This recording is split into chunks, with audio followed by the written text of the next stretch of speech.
अभी बता रहे थे गायत्री मंत्र जपने नहीं किया जाता है।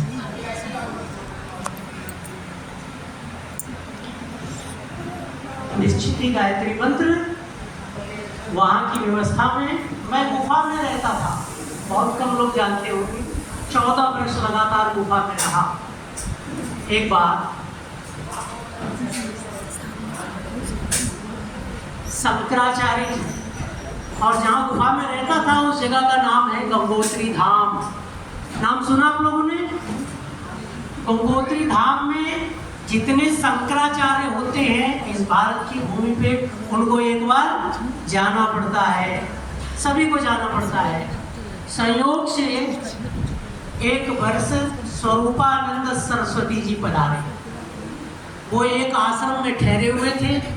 उस आश्रम के महंत स्वामी पूर्णानंद सरस्वती जी ने मेरे पास संदेश भेजा कि कल शंकराचार्य जी पधारे हैं और वो गंगोत्री में किसी से मिलना चाहते हैं जो साधक विद्वान और तपस्वी हो। तो मेरे मुख से निकला, मुझे वहाँ आदित्य योगी के नाम से कम लोग जानते हैं, योगी राज के नाम से लोग जानते हैं। तो मैंने कहा योगी राज जी है, गुफा में जाना पड़ेगा। और मेरी गुफा जो है गंगा के किनारे है। मेरा दरवाजा खुलता है आश्रम की बाउंड्री का, तो गंगा जी नीचे दिखती है। आए मेरी गुफा पे, उनके साथ 150 लोग आए, चांदी के छत्र धारण किए हुए, हाथ में वो सफेद झाड़ू होता है, क्या बोलते हैं, चमर बोलते हैं, वो ढेर सारे लोग आए उनके साथ, उनकी अपनी स्टेटस है मेंटेन करते हुए लोग आए। मैं वहाँ लंगोट पहने हुए रहता हूँ था गंगोत्री में, तपस्वी जीवन रहा मेरा। तो मुझसे एक व्यक्ति ने कहा कि योगी जी कहाँ हैं, हमारे शंकराचार्य जी आए हैं, वो दर्शन करना चाहते हैं। मैंने कहा योगी तो मैं ही हूँ, यहाँ और कोई है। फिर वो शंकराचार्य जी अंदर आए बाउंड्री में, और मैंने उन्हें अभिवादन किया। विद्वान व्यक्ति,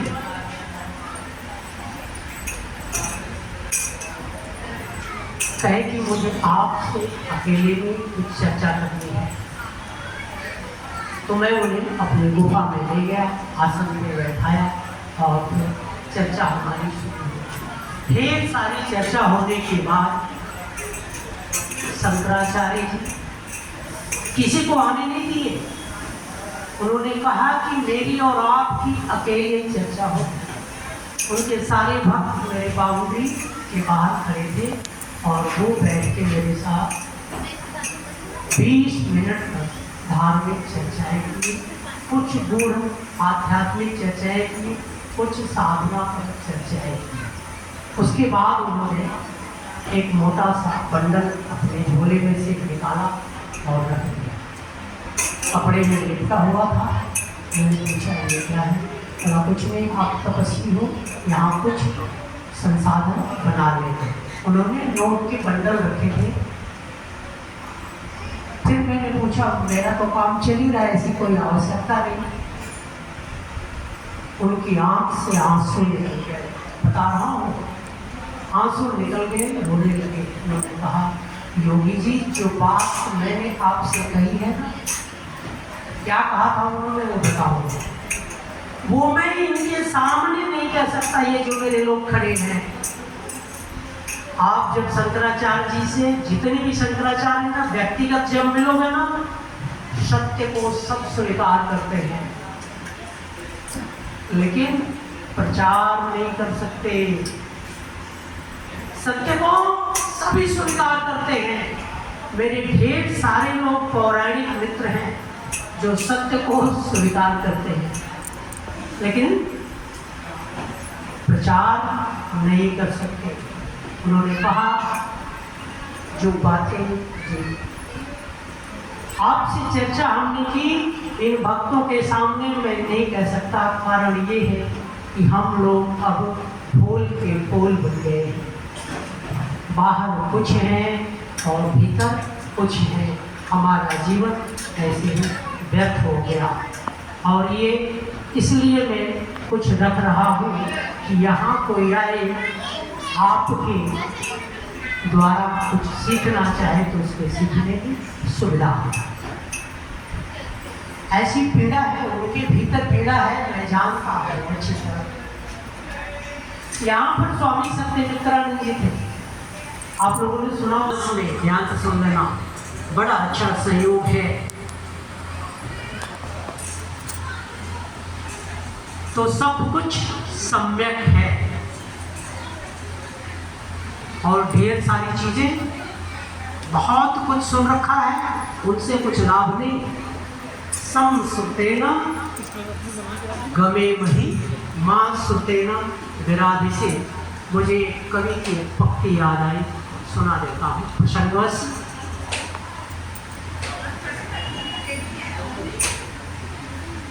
समय है नहीं, छोटी सी बात का करके विराम होगा।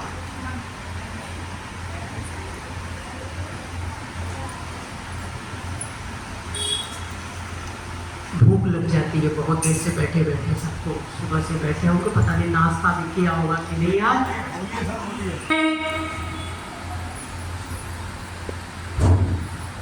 नाटा छोटा बौना ठिगना हटाओ, निकालो, कबाड़ी को बुलाओ, दे दो। ब्रजानंद ने यही तो कहा, ये नाटा खोटा बौना छोटा सब ले जा जमुना जी में डाल दे। नाटा खोटा बेच दे, चार धुरंधर ले। ध्यान रखना, चार धुरंधर ले। वो धुरंधरों की मैं चर्चा करूं। मैक्सिको की नेशनल लाइब्रेरी में एक अलमीरा है, अलमीरा में एक बुक है और बुक के नीचे एक स्क्रिप्ट लगी हुई है, लिखी हुई line, the oldest book of earth planet, पृथ्वी ग्रह की सबसे पुरानी पुस्तक ऋग्वेद। नाटा खोटा बेच दे, चार धुरंधर ले। ऋग्वेद, यजुर्वेद, सामवेद, अथर्ववेद, और कहीं कुछ जाने की जरूरत ही नहीं, बात खत्म। कहीं जाने की जरूरत नहीं, इतने में काम खत्म।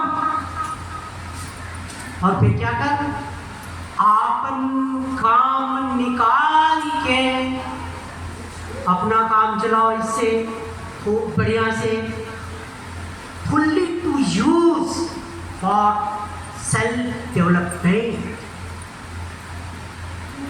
for multi-dimensional development.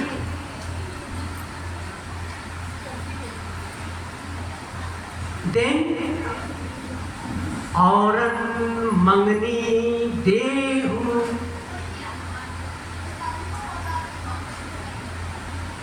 अपना काम चलाओ, किससे? चार धुरंधरों से।